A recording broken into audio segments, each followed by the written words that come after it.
Assalamualaikum warahmatullahi wabarakatuh.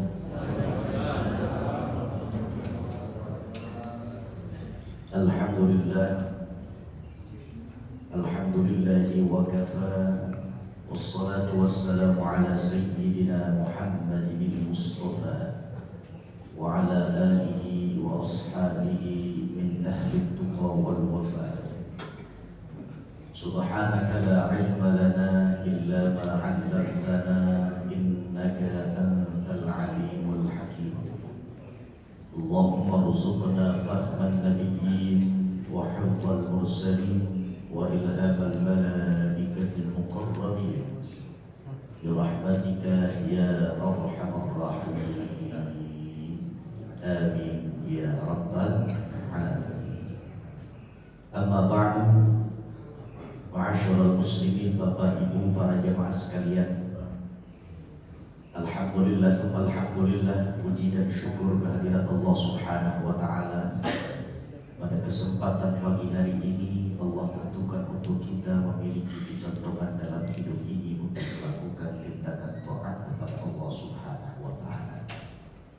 Allah meringan, Allah permudah, Allah kasih lancar untuk kita melangkah dari tempat titik tolak pembaringan kita menuju rumah Allah Subhanahu wa ta'ala. Begitu dahsyat panggilan Allah, hayya 'alas shalah, hayya 'alal falah. Seketika saja tergerak raga kita, hati kita pun mantap.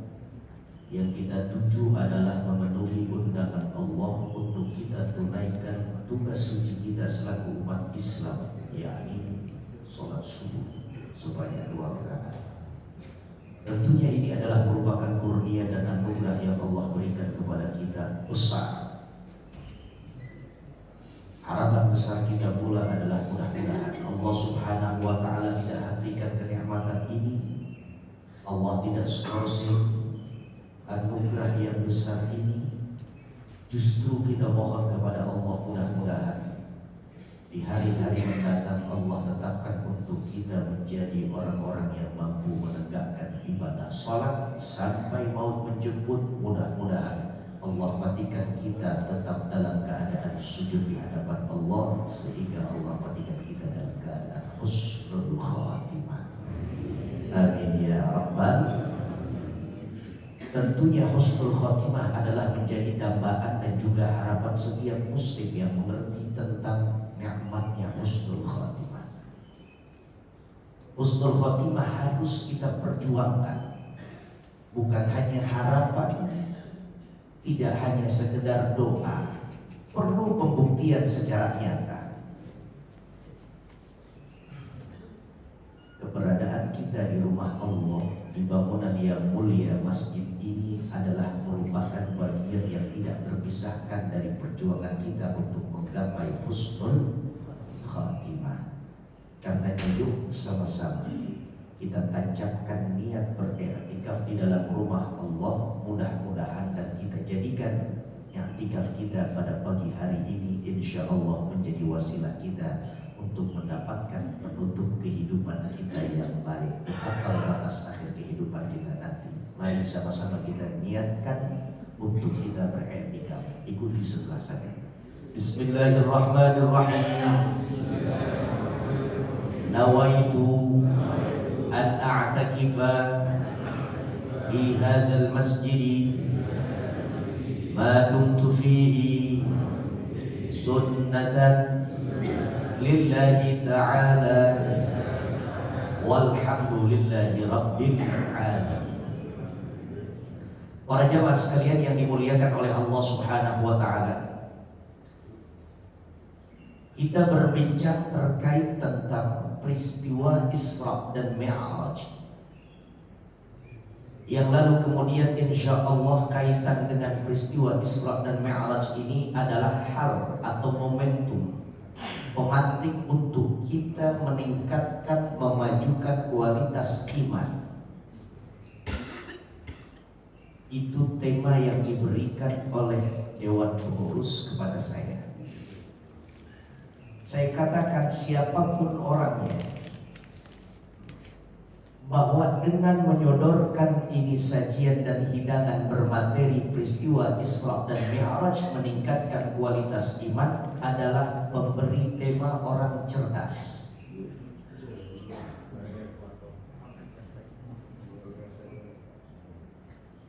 Yang memberikan tema kepada saya pada pagi hari ini adalah orang yang piawai dalam merangkai konstruksi cara berpikir.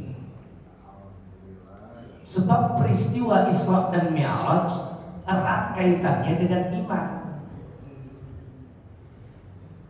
Bagi saudara-saudara kita yang biasa memperingati peringatan Maulid, hari kelahiran Rasulullah Shallallahu Alaihi Wasallam, saya katakan Maulid itu erat kaitannya dengan cinta. Bicara Maulid berarti bicara cinta.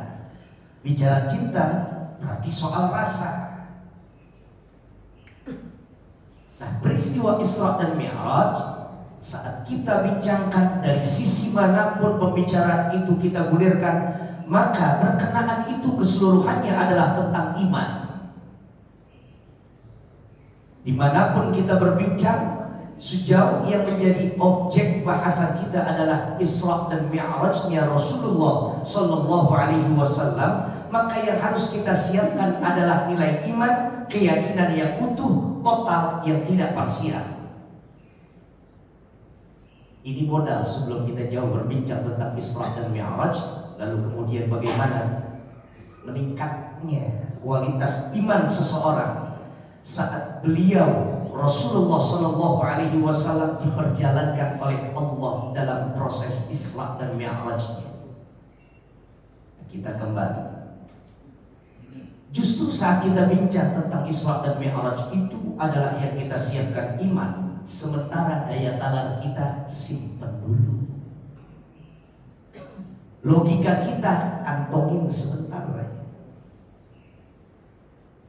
Sehebat apapun brilian otaknya, secerdas apapun, sepiawai apapun seseorang dalam mengolah otak dan pikirannya, tidak kita butuhkan itu semua. Yang dibutuhkan adalah nilai keimanan kepada Allah Subhanahu wa Ta'ala, yang tanpa mengapa, tanpa apa, tanpa apapun. Kalimat tanya itu apa, bagaimana, kenapa, apalagi Pak? Mengapa? Semua kalimat tanya tidak perlu kita butuhkan. Perintah Allah apabila ada sesuatu yang terjadi di muka bumi Allah dan itu semua atas kehendak Allah, maka ketika kita mendengar, kita ikuti. Kita dengar, kita yakini. Sami'na wa ta'ana. Allah bicara pada ayat dan pangkal awal surah Al-Isra. Dahulu orang bilangnya bukan Al-Isra, Bani Israel. Surah Bani Israel. Subhanalladzi asra bi'abdihi lailan minal masjidil harami ilal masjidil aqsa alladzi barakna hawlahu linuriyahu min ayatina innahu huwas sami'ul basir. Ini ayat menjadi objek utama, bahasan yang paling utama saat orang berbincang tentang Isra dan Mi'raj. Sebab ini satu ayat menjadi ayat yang betul-betul fundamental, mengolah keimanan seseorang, umatnya Rasulullah Sallallahu Alaihi Wasallam. Maka cukup dengan satu ayat, peristiwanya Isra dan Mi'rajnya Rasulullah Sallallahu Alaihi Wasallam, mematahkan segenap seluruh orang-orang yang senantiasa hidupnya bersandar dengan logika, daya talar, dan cara berpikir yang kadang-kadang liar. Allah katakan begini di dalam ayat pertama surah Al-Isra. Subhana, Allah buka dengan kalimat Subhana, Maha Suci. Artinya adalah Allah, Zat yang maha tinggi. Allah sedang membanggakan Zatnya. Maha suci daku, kata Allah Subhanahu wa Ta'ala. Maha tinggi aku, maha kuasanya aku. Allah sedang menyombongkan diri dan zatnya. Satu pertanyaan saya Pak, tolong jawab kompak dan serempak. Jika Allah menyombongkan dirinya, apakah layak bagi Allah untuk berbuat demikian? Layak. Jika Allah meninggikan zatnya, Allah sombongkan dirinya, Allah sedang mengagungkan diri dan kuasanya Allah Subhanahu wa ta'ala, apakah kita selaku makhluk Allah Subhanahu wa ta'ala merasa pantas Allah melakukan hal yang demikian? Pantas. Yang tidak pantas adalah kita, makhluknya Allah.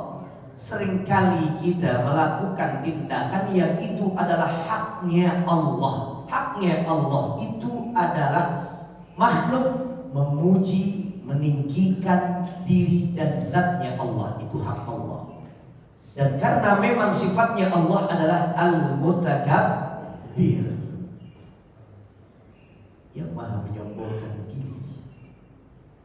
Manusia kita identik dengan tanah Pak. Kita diciptakan oleh Allah dari tanah, yang kita makan seluruhnya tumbuh dari tanah. Hari ini kita menapaki tanah, tanah ada di bawah tumit dan telapak kaki kita. Sebentar lagi tanah akan menjadi atap bagi rumah masa depan kita.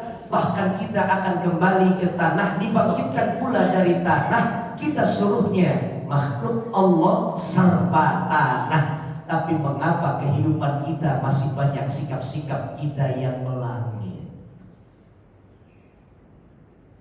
Musuh sejati Allah adalah orang-orang yang menyombongkan dirinya di hadapan Zat yang betul-betul tinggi dan maha sombong, Allah Subhanahu wa ta'ala. La haula wa la quwwata. Allah sedang meninggikan diri dan zatnya. Alladzi asra bi'abdi. Perhatikan, Allah katakan maha suci Allah yang telah memperjalankan hambanya.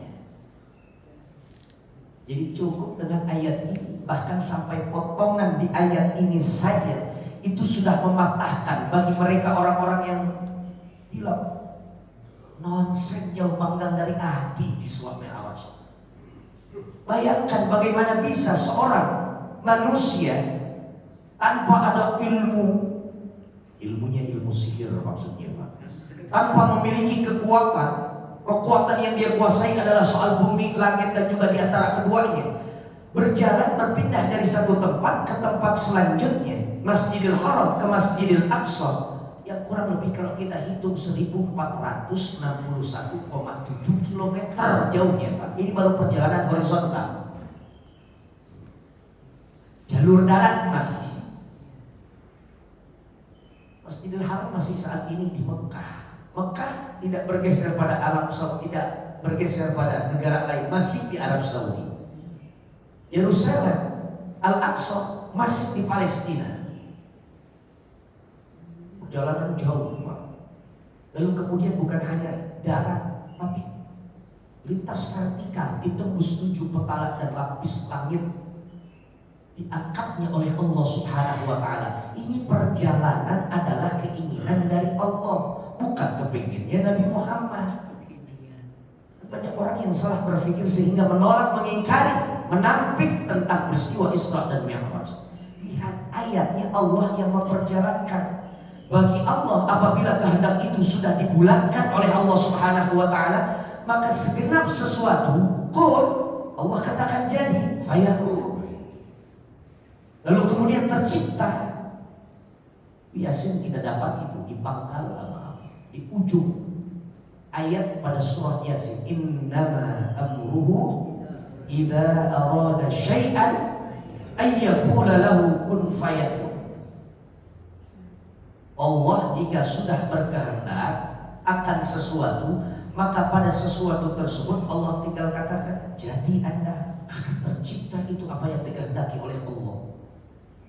Sejauh Allah memiliki kehendak, maka mudah bagi Allah untuk melakukan sesuatu yang menjadi keinginan Allah.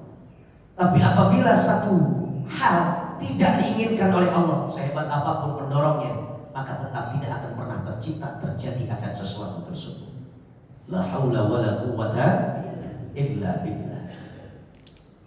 Tidak akan pernah mimpi di siang bolong. Bagaimana bisa kita memahami, mengerti, menerima perjalanan yang begitu jauh ditempuh dengan waktu yang sesingkat-singkatnya? Kan hanya sebagian malam. Lailan minal masjidil harami ilal masjidil aqsa. Hanya sebagian malam saja.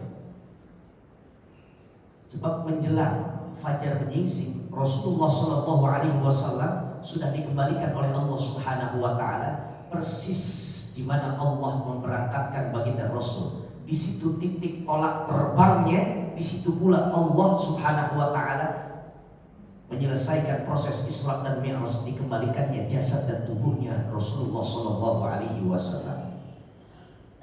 Maka ada 3 bagian kelompok manusia saat Rasul sudah menapaki kakinya di daratan bumi Allah. Rasul langsung bilang begini, Pak, manusia, sungguh tadi malam aku telah melewati satu peristiwa yang besar, peristiwa yang tidak pernah dialami oleh orang-orang sebelumku, orang yang sedang membersamaiku, bahkan orang-orang yang nanti akan hidup sepeninggal aku.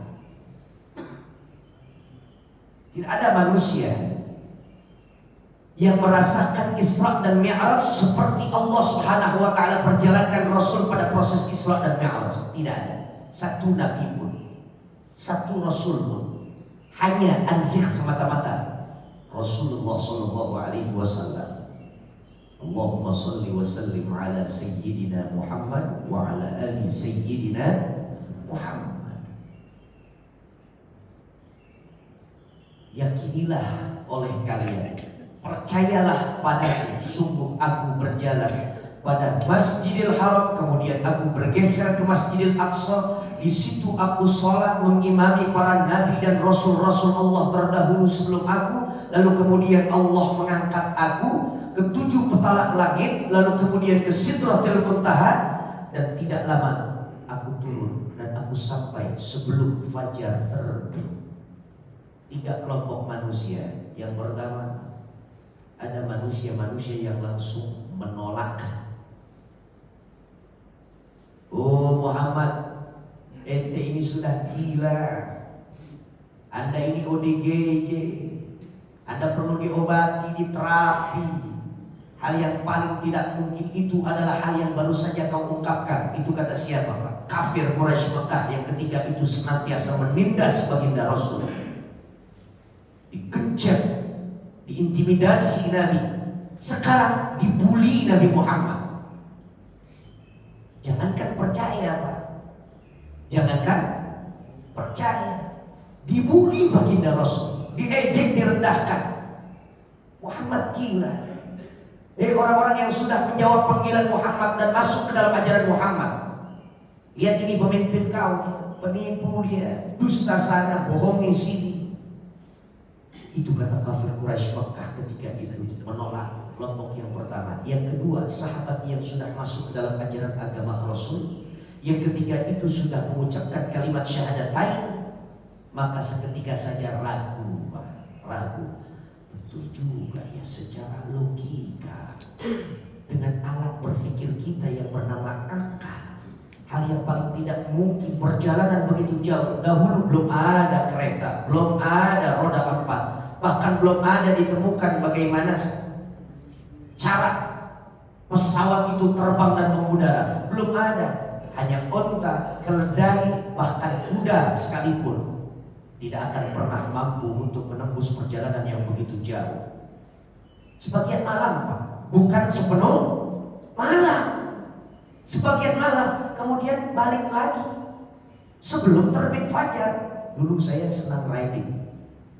Kita bermotor, kita kumpulkan jemaah masjid dari masjid satu masjid yang lain, kita riding ayo, kita motoran. Pernah sekali waktu kita mau ke puncak ini dari Ba'da Isya, lalu kemudian kita bertolak dari daerah tempat kita bertolak kemana? Ke puncak. Puncak ngebandrek doang, Pak. minum susu jahe, nyari dingin sampai di sana, nyari hangat, jagung bakar, selesai, pulang ke Jakarta, tektok kata anak sekarang, tektok, Tebet puncak Tebet, sampai di Tebet itu baru tarhim di speaker masjid, itu masih masuk di akal. Dan kita gunakan apa? Motor. Penggeraknya bukan lagi kaki, tapi penggeraknya adalah mesin. Ini belum ada mesin, belum ada ciptaan teknologi yang paling mutakhir. Negara-negara canggih belum menemukan sehebat apapun itu alatnya. Ketika itu orang-orang ragu. Apa iya? Bahkan sampai irtadda. Dalam riwayat dikatakan sampai orang-orang yang dahulu sudah membersamai Nabi, percaya akan kerasulan Nabi Muhammad, maka kemudian akhirnya hengkang, low out lagi dia. Keluar dari ajaran agama Islam. Dan ada satu sosok, yakni Abu Bakar As-Siddiq. Sosok yang ketiga ini adalah orang yang langsung percaya akan apa yang disampaikan oleh Rasulullah SAW. Abu Jahal yang ketika itu melihat ada Abu Bakar As-Siddiq, saat itu Abu Bakar As-Siddiq ditanya langsung oleh Abu Jahal, Abu Bakar As-Siddiq, adakah engkau percaya dengan apa yang dituturkan dari lisan pimpinan sejatimu ini, si Muhammad? Dia katakan dia berpindah dari satu tempat ke tempat yang lain, lalu kemudian membelah langit sampai bertemu dengan Tuhannya. Dia kembali sebelum terbit fajar. Apakah Anda percaya? Apa jawaban Abu Bakar As-Siddiq? Sungguh apa yang dituturkan, diucapkan oleh Nabi Muhammad SAW, bahkan yang lebih hebat lagi dari peristiwa Isra dan Mi'raj, dari A sampai Z-nya, total saya akan percaya. Orang cerdas. Orang cerdas itu tahu kapan waktunya digunakan akal, alat berpikir, logika dan daya talar. Kapan waktunya logika, daya talar, alat untuk berpikir tunduk pada nilai iman. Jadi kalau kita peristiwa Isra dan Mi'raj ini kita bincangkan, tidak ada kata lain selain meningkatlah nilai keimanan kita kepada Allah Subhanahu wa Ta'ala. Apa-apa tidak harus ditempuh dengan alat berpikir. Tidak selalu harus masuk ke dalam logika. Pokoknya harus diterima oleh nalar kita. Oh tidak. Soal keimanan, Masya Allah. Sebagai contoh. Di kita umat Islam ada satu aturan main. Sebelum kita sholat maka kita wajib wudhu. Harus ambil wudhu. Saya tanya, Bu, jamaah, alhamdulillah. Ibu sebelum sholat subuh tadi ambil air wudhu tidak? Ibu berwudhu, bapak berwudhu. Saat bapak dan ibu telah berwudhu, baru kemudian kita ingin sholat. Tapi di tengah sholat kita, akhirnya ada gejolak gerakan di perut, sehingga tekanan gas ingin keluar, Pak. Mau kentut, Bu? Mau kentut. Akhirnya bagian yang tidak terpisahkan pemahaman secara fikih, apabila ada dorongan, ada kehendak kita untuk buang hajat atau mengeluarkan sesuatu dari dua lubang kita adalah kentut, maka sholat kita batalkan dulu. Makhraja minas sabilain, sesuatu yang keluar dari dua lubang, kubur, dubur, kubur depan, dubur belakang. Mau pipis, mau buang air besarnya, itu membatalkan ibadah sholat kita dan batal juga wudhu kita. Betul Pak? Betul Pak? Saat kita batal, akhirnya kita ambil wudhu lagi untuk kita menuju sholat. Gak boleh begitu batal kita lanjutkan. Mau sholat lagi, kita harus wudhu. Sekarang saat kita wudhu untuk yang kedua kalinya setelah kita batal, apa yang kita basuh? Semua rukun anggota yang harus terkena oleh aliran air wudhu kita. Betul. Muka kita, tangan kita, mashu ba'dir raqsi, menyapu sebagian kepala, kemudian langsung kaki. Itu bagian yang wajibnya. Ada madmadah, ada cuci tangan, ada berkumur, ada Ada istinsyak, ada memasukkan air pada kedua lubang hidung kita, lalu kemudian kita hempaskan, mendahulukan yang kanan daripada yang kiri. Kita basuh bagian telinga kita, itu bagian yang sunnah. Saya katakan, adakah saat kita kembali berwudu setelah kita batal, ada nggak bagian pantat kita basuh? Nggak ada. Padahal yang salah tadi adalah kentut ada di pantat, tapi nggak kita basuh. Padahal dia yang salah, dia bikin batal itu. Tapi memang ini adalah ilmunya Allah, syariat yang diturunkan oleh Allah. Rasul yang katakan nggak perlu usah patah meskipun dia yang salah. Saat penggunaan khuf, apa khuf itu? Sepatu yang bahan materialnya dari kulit, bisa kita gunakan apabila kondisi suhu di Indonesia seumpama sampai 2 derajat atau bahkan di bawah 0 derajat. Kita gunakan itu untuk berkali-kali kita sholat. Namun ada aturan mainnya. Saat kita batal, maka yang dibasuh di bagian kaki kita nggak perlu kita buka. Nah, nanti gimana cara berwudunya? Kita berwudu masih dalam keadaan tetap menggunakan khuf tadi. Saat bagian kaki, wudu kita yang kita basuh adalah bagian atasnya, punggung kaki kita. Kalau dipikir-pikir, najis itu identiknya adalah di bagian bawah, tumit kita. Tapi yang justru dibasuh saat kita menggunakan khuf pada saat kita berwudu adalah bagian atas punggung kaki kita. Allah punya syariat, itu yang dikatakan oleh Allah sami'na wa ata'na. La haula wa la quwwata. Maka yang pertama kita ambil faedah dari Isra dan Mi'rajnya Rasul adalah tingkatkan kualitas iman. Dahulu para sahabat untuk mengimani Isra dan Mi'raj Rasulullah SAW betul-betul karena Allah. Iman kepada Rasul, iman kepada Isra dan Mi'rajnya Nabi itu adalah hal yang sulit untuk diterima oleh sahabat. Tapi jangan sampai ada di antara kita lalu kemudian ya sudah, itu kan Isra dan Mi'raj yang sudah lampau 14 abad yang silam Ustaz. Sekarang ini kita mudah untuk percaya tentang Isra dan Mi'raj. Tapi ada hal yang perlu kita ketahui, perlu kita cermati, bahwa yang kita imani saat ini bukan hanya Isra dan Mi'raj, tapi juga buah oleh-oleh yang didapati oleh Rasul dari perjalanan Isra dan Mi'raj. Apa dia? Perintah sholat. Kalau saya melihat ini jamaah yang ada di ruang utama Masjid Darul Ma'arif ini adalah orang-orang yang menegak sholat, yang insya Allah jangankan untuk bilangan yang wajib ya Pak, untuk yang sunnah-sunnah pun kita insya Allah kita tegakkan, kita jalankan. Yang sunnah menjadi hiasan kehidupan kita sehari-hari. Kita qiyamul lail, kita sholat sunnah tasbih, lalu kemudian kita sholat sunnah rawatib, kita sholat sunnah duha, sholat sunnah yang kita iringi dari sholat-sholat yang wajib, sholat tahiyatul masjid. Begitu selesai berwudu kita sholat sunnah wudu. Saya yakin semua yang di sini sudah menegakkan sholat, tapi dalam momentum Isra dan Mi'raj ini tolong sampaikan kepada anak-anak kita, jangan sampai mereka adalah orang-orang yang melantarkan nilai ibadah sholat.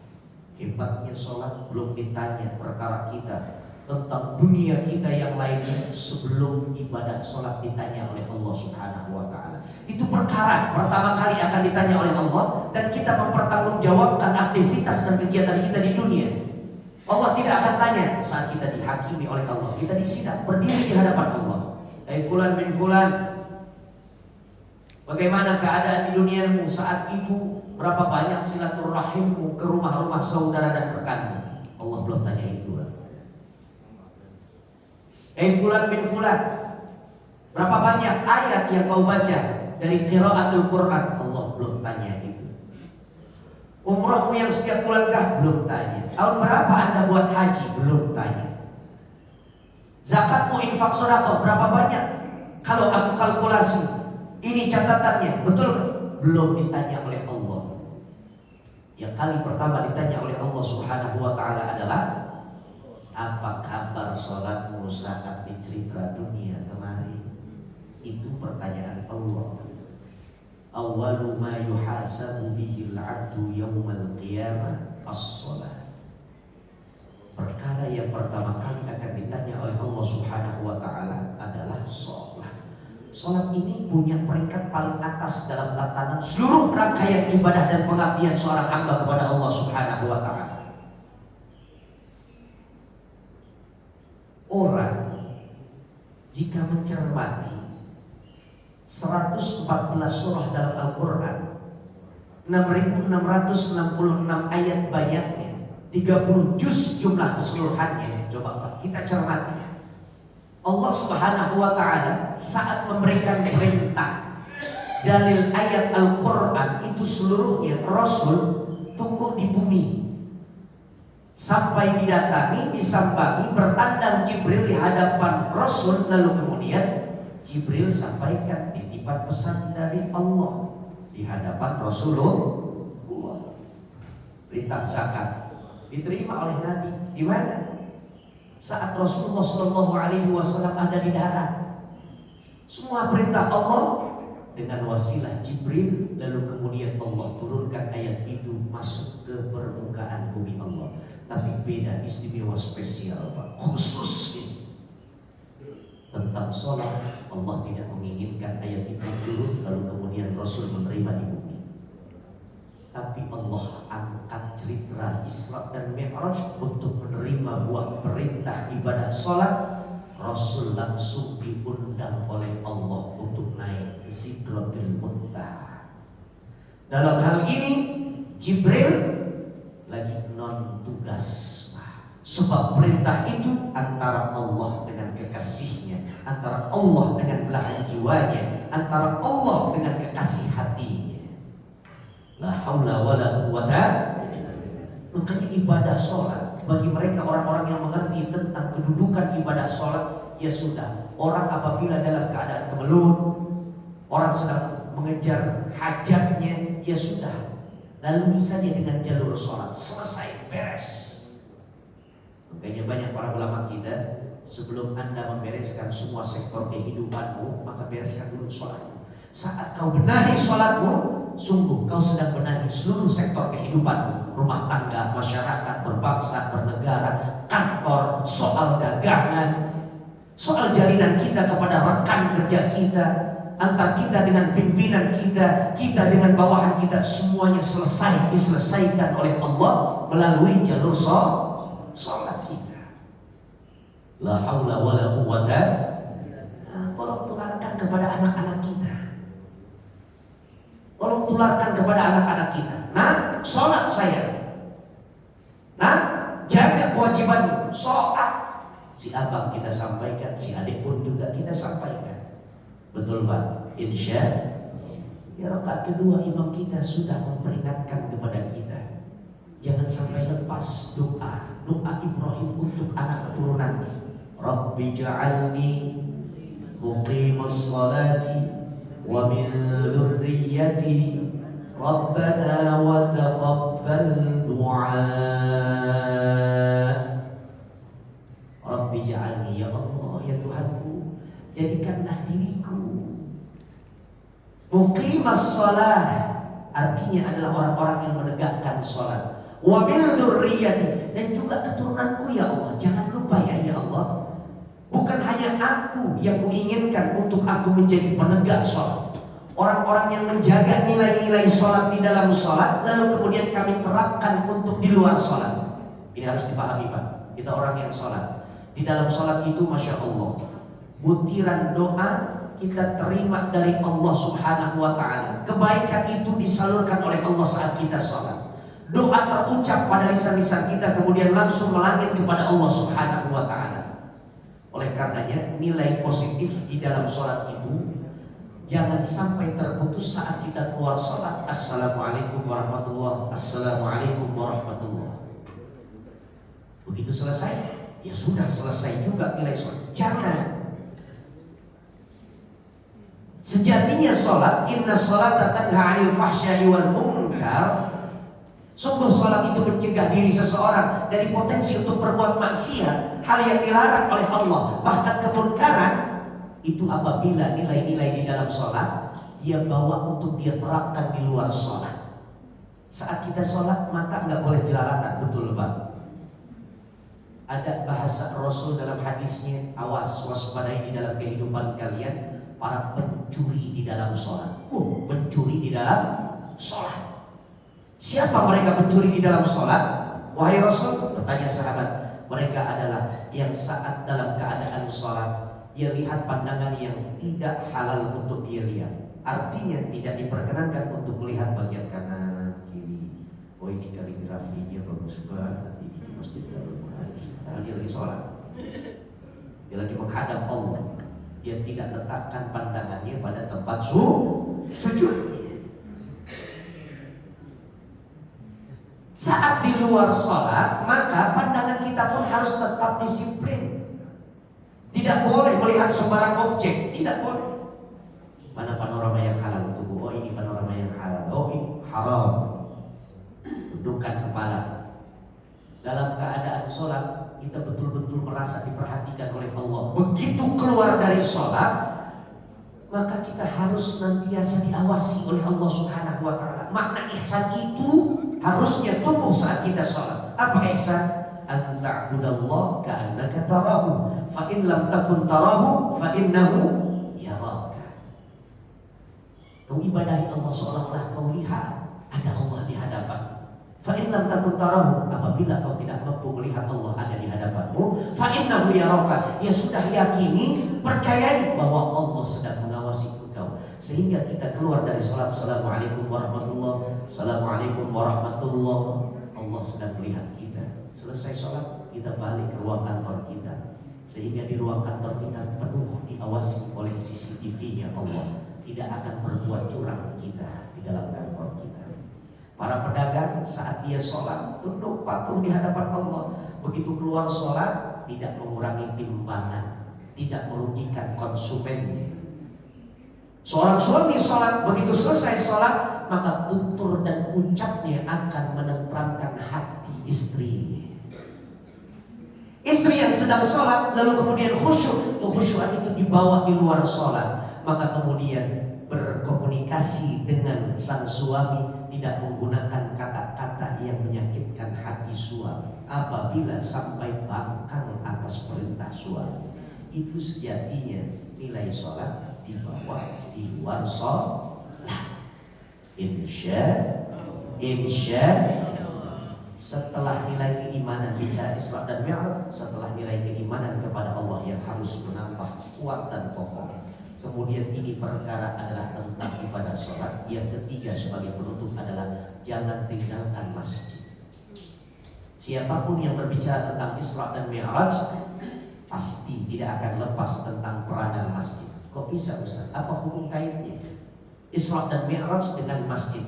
Lihat bagaimana Allah katakan di dalam suratul Isra pangkal ayat yang pertama, minal masjidil haram ilal masjidil aqsa. Dari masjid ke masjid. Boleh jadi Allah berkehendak memberangkatkan Rasul, titik tolaknya adalah tanah lapang. Boleh jadi pemberangkatan Rasul dalam peristiwa Isra dan Mi'raj ini adalah kamar tempat tidurnya Rasul dengan istri. Tapi yang dipilih dan ditentukan oleh Allah adalah Allah berangkatkan dari masjid ke masjid. Ulama tafsir mereka berkumpul lalu kemudian berkesimpulan ini menjadi isyarat dan tanda, kode dari Allah bahwa perjalanan yang begitu besar dilalui dan dialami oleh Rasul adalah memberikan faidah dan pelajaran untuk kita bahwa peranan masjid dalam kehidupan umat Islam sangatlah tinggi. Peranan masjid dalam kehidupan umat Islam sangatlah tinggi. Islam dengan masjid simbolnya, rumah ibadahnya tidak bisa dipisahkan. Kedua-duanya bagaikan mata rantai, satu dengan yang lainnya berkaitan. Makanya orang yang percaya dengan Isra dan Mi'raj lalu kemudian dia jaga buah hasil oleh yang didapati oleh Rasul dari perintah dari Allah, yakni salat, lalu kemudian sempurnakan dengan apa? Makmurkan masjid-masjid kita. sebagai corong kegiatan umat Islam. Mau lihat umat Islamnya maju atau mundur nilai keimanannya, lihat saja bagaimana keadaan masjidnya, penuh atau tidak dengan kegiatan-kegiatan syiar Islam. Tuh hebat, ini ada rumah yatimnya, jamaah subuhnya hampir penuh ruang utamanya. Bisa orang baik, orang mengerti tentang syariat Islam melihat ini Masjid Darul Ma'arif, hebat ini jamaahnya. Sudah ketakar bagaimana nilai keimanan orang-orang dan warga sekitarnya. Kalau ini perumahan apa namanya? Apa? Kafling DKI ya? Malaka Utara ya? Pajuan ya? Bukan Malaka. Kafling aja lagi. Wah hebat ini. Ada lagi saya temukan Pak.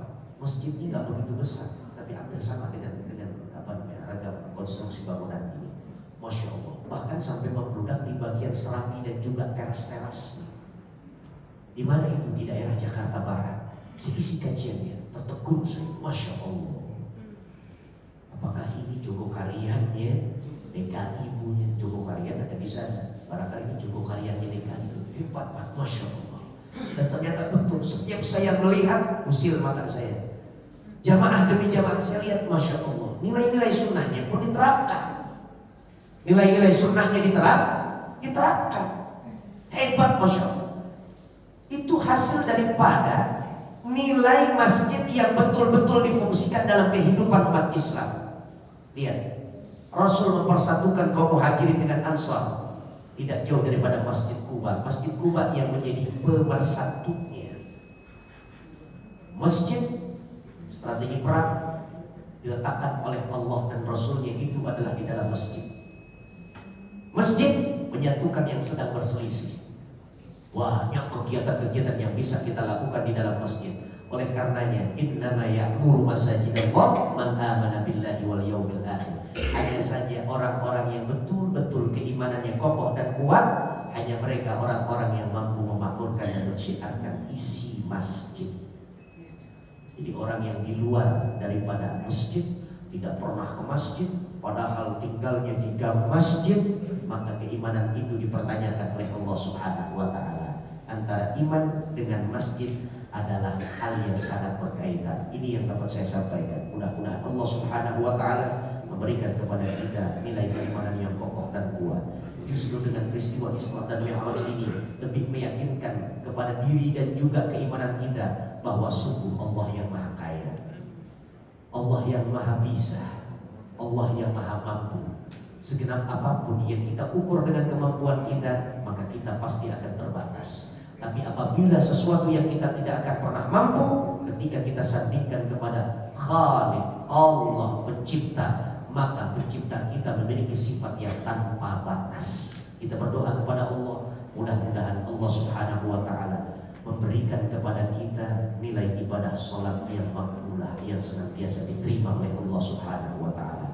Dan kita minta kepada Allah, mudah-mudahan anak keturunan kita, beranak kita seluruhnya, insya Allah menjadi orang-orang yang senantiasa mengibadahi Allah dengan takbiratul ihramnya, mengibadahi Allah dengan rukuknya, mengibadahi Allah dengan i'tidalnya, mengibadahi Allah dengan sujudnya, mengibadahi Allah dengan tasyahudnya, mengibadahi Allah dengan taslim salamnya.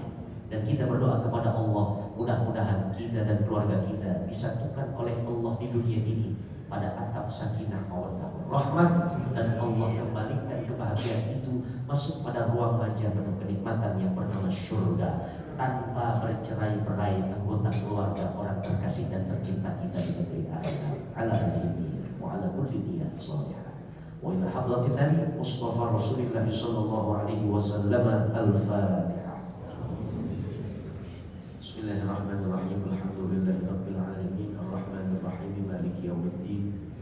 Iyyaka na'budu wa iyyaka nasta'in. Ihdinas siratal mustaqim, siratal ladzina an'amta 'alaihim ghairil maghdubi 'alaihim waladdallin. Amin ya mujibas sa'ilin. Bismillahirrahmanirrahim. Allahumma shalli 'ala sayyidina Muhammad wa 'ala ali sayyidina Muhammad. Allahumma inna nastawdi'uka ma 'allamtana wa ma hafidhna wa ma qara'na farduhu ilayna 'inda hajatina ilayhi. Rabbi ja'alna muqimas salati wa min dhurriyyatina rabbana wa taqabbal du'a. Allahumma رجب وشعبان وبلغنا رمضان. اللهم أعنا فيه على الصيام والقيام وتلاوة القرآن. اللهم اغفر لنا وارحمنا وتب علينا. اللهم اغفر لنا وارحمنا وتب علينا. اللهم اغفر لنا وارحمنا وتب علينا. ربنا آتنا في الدنيا حسنة وفي الآخرة حسنة وقنا عذاب النار. وصلى الله على سيدنا محمد وعلى آل سيدنا محمد والحمد lillahi rabbil alamin. Ini yang dapat saya sampaikan. Mudah-mudahan bermanfaat untuk kehidupan kita di masa mendatang. Hadani Allah wa iyyakum ajma'in. Wassalamualaikum warahmatullahi wabarakatuh.